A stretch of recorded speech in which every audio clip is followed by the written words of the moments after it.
Isso aí, galera, vou gravar esse áudiozinho aí dirigindo, mas pode ficar tranquilo que tá em segurança, a câmerazinha tá presa aí no painel, não vou precisar mexer em nada, só vou conversando aqui, fazendo como se fosse um bate-papo com vocês.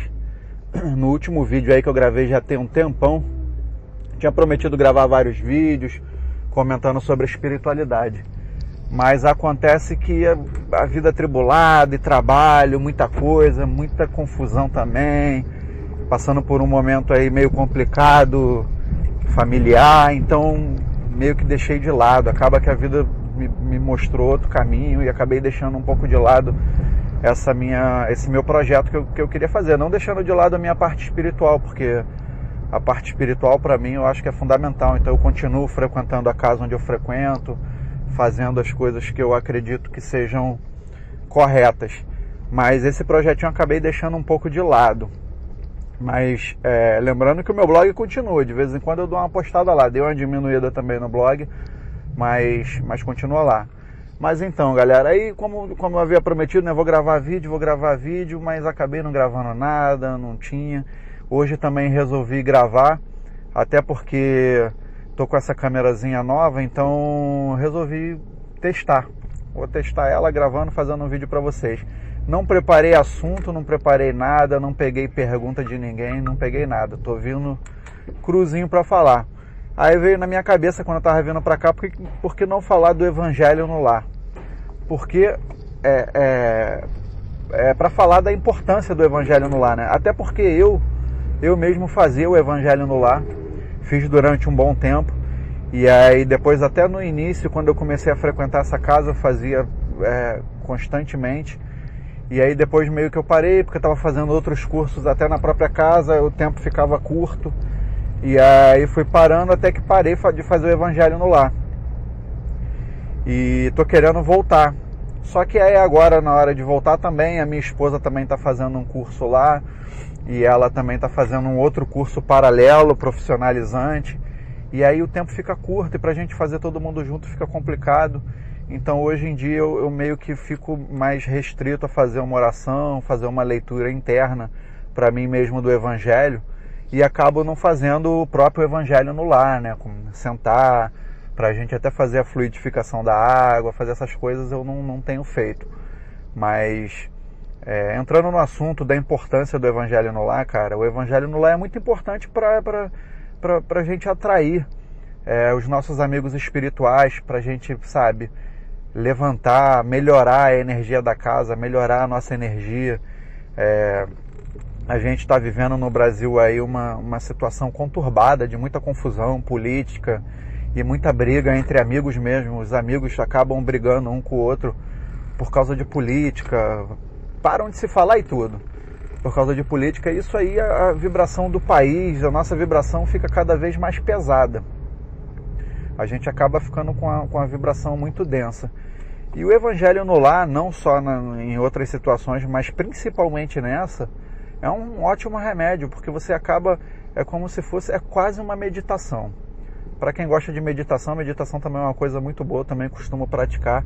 Mas o Evangelho no Lar é quase uma meditação, porque você vai fazer, você vai ler aquele Evangelho, você vai tomar as lições do lá que você leu. Lá pode ser no Evangelho segundo o Espiritismo, pode ser na própria Bíblia, ou tem outros livros também que citam trechos do Evangelho. Você pode escolher o livro.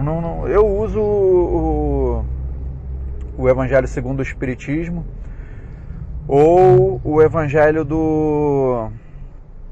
Ai, meu Deus, deu branco agora. O Evangelho do Torres Pastorino. O Evangelho segundo Torres Pastorino. Também é muito bom. E as explicações eu acho que são bem melhores do que o Evangelho segundo o Espiritismo. Porém, o livro é um pouco complicado de se ler. Tu tem que ler ele todo primeiro, entender como ele funciona, para depois você fazer. Se você for tentar fazer o Evangelho no Lar com ele de primeira, você vai se enrolar. Porque o livro é bem grande e é bem complicado. Mas enfim, aí esse negócio, o Evangelho no Lar, você pega, sua esposa, pode ser a sua esposa, pode ser só você, que seja só você fazer lá a leitura da passagem em voz alta, fazer umas 2 oraçãozinhas antes e fazer umas 2 depois, Se você quiser pegar um textozinho espírita, um texto espiritualista ou esotérico que seja, para também dar uma lida depois, uma explicação sobre o texto também é bem legal.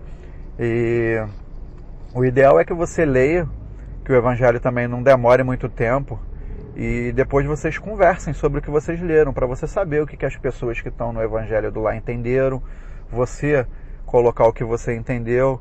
A pessoa que for mais experiente no assunto dá uma explicação de qual entendimento dessa parte do Evangelho o esoterismo, o espiritismo tem, qual entendimento ele tem sobre isso, e uma conversa aberta, sabe? Sem briga, sem tentar entrar em acusações, porque o Evangelho, justamente pelo fato dele até pegar em algumas coisas éticas e morais, você acaba refletindo sobre algumas coisas suas e algumas atitudes suas e algumas atitudes de outras pessoas. Isso às vezes te leva a um pensamento que você possa vir a acusar. É bom não entrar nessa faixa de vibração, justamente porque a intenção é você melhorar a sua faixa vibracional, né? Então, o legal é tentar não entrar nesse ritmo aí. Tentar manter a mente aberta também. Você tem que ler com a mente aberta também para poder procurar entender o que o Evangelho vai passar e o que as outras pessoas vão entender, o que elas podem querer até argumentar e debater na hora. Tem que ter a mente aberta para entender, para também aceitar que de repente as pessoas podem não entender como você entendeu, e elas podem até de primeira não entender de certas formas ou certos assuntos, mas com o tempo a espiritualidade vai trabalhando a pessoa e ela acaba entendendo e acaba todo mundo chegando num denominador comum. Mas aí você vai me perguntar, como eu vou fazer o Evangelho, cara? Como é que a gente faz o Evangelho? Cara, eu faço assim, não é regra, eu faço assim, eu coloco o Evangelho, eu costumo já escolher, eu não abro aleatório. Às vezes quando você está com algum problema, alguma coisa, alguma conturbação, é legal você abrir aleatório, porque às vezes vem um conselho, vem uma dica espiritual, alguma coisa assim. Mas eu prefiro fazer assim, eu escolho um tema que eu vou ler o Evangelho, e às vezes um tema até que eu já consiga, que eu já me desenvolva bem, que eu consiga explicar, até porque eu sou mais, como é que eu vou dizer, eu sou mais interessado no assunto na minha família. A minha esposa também é um pouco interessada, mas também agora que está começando a se interessar. Então, justamente por eu ser o que mais entendo, eu tenho que ter habilidade para falar sobre aquilo que eu vou ler ali. Então, para as pessoas poderem entender, eu não vou tentar ficar falando do que eu não sei na hora. Então, eu pego geralmente algum texto que eu já tenho alguma coisa, eu leio sobre ele, já meio que dou uma passada para mim saber o que eu vou falar.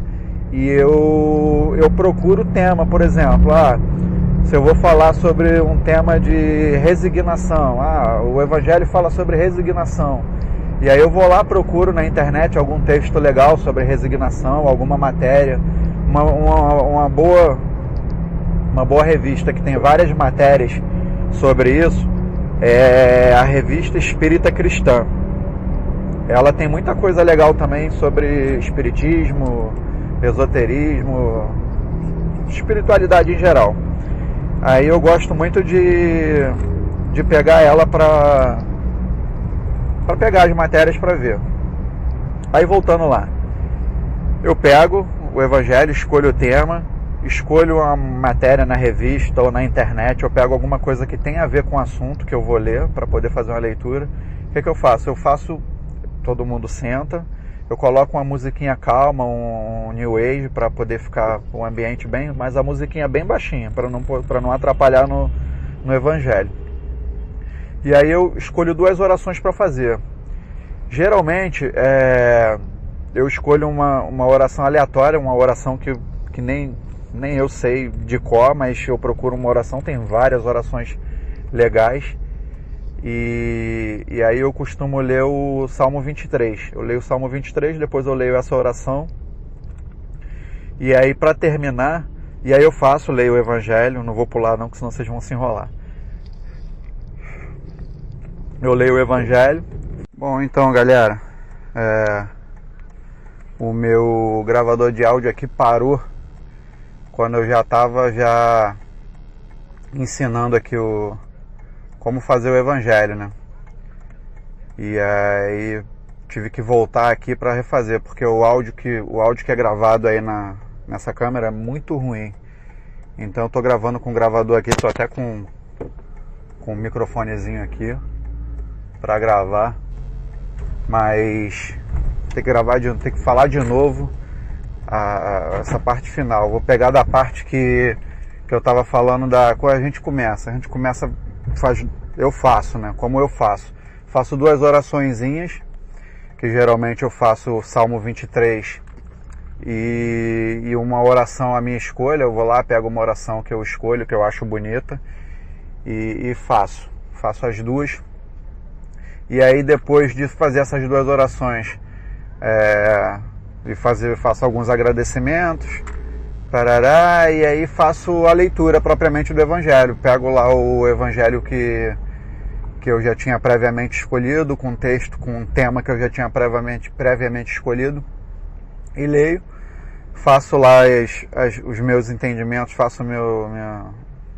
dou a minha explicação do que eu entendi, e peço para as pessoas que estão participando que também o façam, né? Que falem o que entendeu, se precisa de alguma explicação, se não, e aí se tudo correu, depois da minha explicação, eu pego e pego o texto para ler. O texto que eu falei para vocês que eu arrumo na internet, o que eu arrumo na revista, eu pego ele para ler. E aí leio ele. Geralmente esse texto também é mais explicativo, não é tão relacionado ao Evangelho, mas é relacionado ao tema. E aí eu leio e também dou o meu ponto de vista, coloco faço algumas colocações do texto e peço para as pessoas também, quem quiser falar alguma coisa, fala, e aí se cria um debate. E aí depois disso eu faço uma oração também de agradecimento, de pedido por paz, pelas pessoas. Aí a gente pede se tiver algum parente doente, quiser fazer alguns pedidos, a gente faz, agradece mais uma vez pela oportunidade. E eu costumo fazer a oração agora de Francisco de Assis, e gosto de fazer a oração do Pai Nosso. Para acabar, para fechar, eu rezo o Pai Nosso e a gente pede para a corrente fraterna, corrente branca, para quem você achar que deve pedir, para que fluidifique a nossa água, fluidificar a água que a gente vai beber agora. E aí depois do final das orações, a gente poder beber essa água. E eu também pergunto se tem alguém que está participando que queira fazer uma oração. Às vezes tem alguma pessoa que queira fazer uma oração diferente, tem alguma oração preferida, quer fazer alguma oração, e a pessoa faz essa oração, e aí a gente encerra, todo mundo, cada um com seu copo, bebe a água fluidificada, e assim termina. Mas é isso. Mas o Evangelho é muito bom para a gente poder melhorar essa nossa faixa vibracional, a gente fica mais tranquilo, melhora tudo, gente. E um aviso para vocês: às vezes quando a gente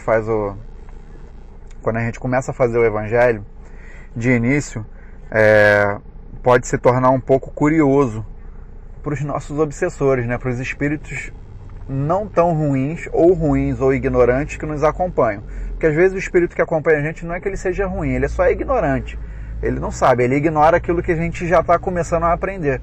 Então aquilo para ele é ruim, porque às vezes ele te acompanha por algum vício, por exemplo. Você fuma. Então aquele espírito ali, ele fuma com você já há muito tempo. Então, você tá ali começando a fazer o Evangelho, tá atraindo espíritos bons, espíritos que querem que você melhore, que vão te intuir para você melhorar, para você talvez até parar de fumar. E aí o que acontece? Esse espírito não quer perder o lanchinho dele, né? Não quer perder até porque, não só na questão de lanchinho, até porque tua faixa vibracional vai mudar e talvez ele não consiga mais te acessar. Então ele não quer que isso aconteça. E aí o que ele vai fazer? Ele vai começar a perturbar, ele vai começar a tirar sua paciência, ele vai começar a interferir. Se você der abertura para ele, vai começar a interferir no seu horário. Se ele não conseguir, pode acontecer também eu já estou logo avisando, porque pode criar uma situação até de discórdia dentro da família. Não é para ter medo e não vou fazer o evangelho porque isso vai acontecer. Não, isso acontece porque os espíritos bons estão entrando na nossa casa. Antes, talvez eles não tivessem tanto acesso. Então, como eles começam a entrar muito, aí os espíritos ignorantes começam a trabalhar. Eles começam não pode ficar assim. E aí o que acontece? Às vezes você está numa faixa legal, tá vibrando legal, vibrando lá em cima, passou o dia todo, não gritou com ninguém, não se estressou, passou zen, ficou o dia todo zen e vai fazer o evangelho no final do dia. O espírito está vendo, está chegando o horário, ele está vendo que não vai conseguir. O que ele faz? Ele vai atentar alguém que te acompanhe. Sua esposa, sua mãe, o que ele vai fazer? Pô, aquela ali, porra, ela é estressada. Vai lá pegar no ponto fraco da pessoa. E aí essa pessoa, de certa forma, direta ou indiretamente, vai acabar descontando em você. E aí a coisa vai de gringolar e aí acaba que o evangelho não acontece por causa dessa pessoa.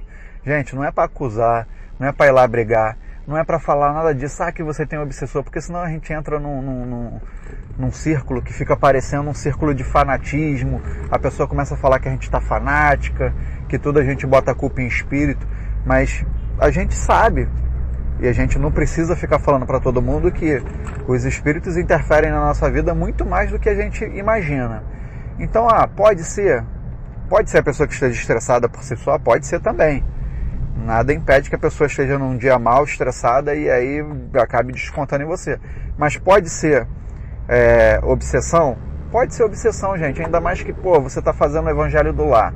Uma coisa para melhorar o ambiente, para melhorar as energias da casa. Então, sabe, os espíritos ignorantes vão trabalhar para isso não acontecer. Tem que prestar atenção nisso, para a gente não entrar em briga, não entrar em conflito, tentar sempre apaziguar, fazer por menos. Eu sei que tem coisa que é difícil, eu mesmo não aguento, às vezes, sabe, o negócio, mas, sabe, a gente tem que ter persistência. Para fazer o evangelho no lar, acima de tudo, tem que ter persistência, porque coisas podem acontecer para impedir a gente de fazer. É a mesma coisa do evangelho do lar quando você começa a frequentar um centro. Aí você começa a frequentar o centro, aí coisas dão errado na sua vida, tudo começa a conspirar contra. Cara, são eles trabalhando para você não ir, sabe? Aí vai da força de vontade da pessoa. Tem uma pessoa que vai desistir no primeiro obstáculo, ela, não dá para ir, não vou, minha vida não deixa, eu tô cansada, eu quero ir pro bar beber, sabe? Aí a pessoa não vai. Mas a gente tem que ter persistência, cara. Nada é fácil. Tudo acontece de forma difícil. O evangelho no lar, eu acho assim, que nas primeiras vezes fica bem conturbado. Depois que embala, aí eu acho que vai direto. Já começa, a energia já começa a melhorar, já começa tudo dar certo, e aí parece até que as coisas conspiram de verdade para que dê certo. Mas no início é difícil. E tem que ter força de vontade, gente. Tem que ir lá, tem que tentar mesmo, tem que fazer, porque é muito bom. É uma coisa boa não só pra gente, mas pra toda a família também. A gente ajuda, a gente não só está ajudando a gente, mas está ajudando todo mundo. Mesmo e até quem não participa. Às vezes você tem aquela filha adolescente que está rebelde, a fase da rebeldia. Não vou participar disso. Tá bom, filha, não vai. Deixa ela lá dentro do quarto. Contanto que ela não perturbe ninguém, não fique, sabe, também não vá lá botar rock nas alturas. Que aí também vai atrapalhar o evangelho. Mas tá lá dentro do quarto quietinha, deixa ela lá. Com certeza vai ter algum espírito amigo nosso, ou até o guia espiritual mesmo dela vai estar lá, vai estar acalmando ela, tentando intuir ela coisas boas.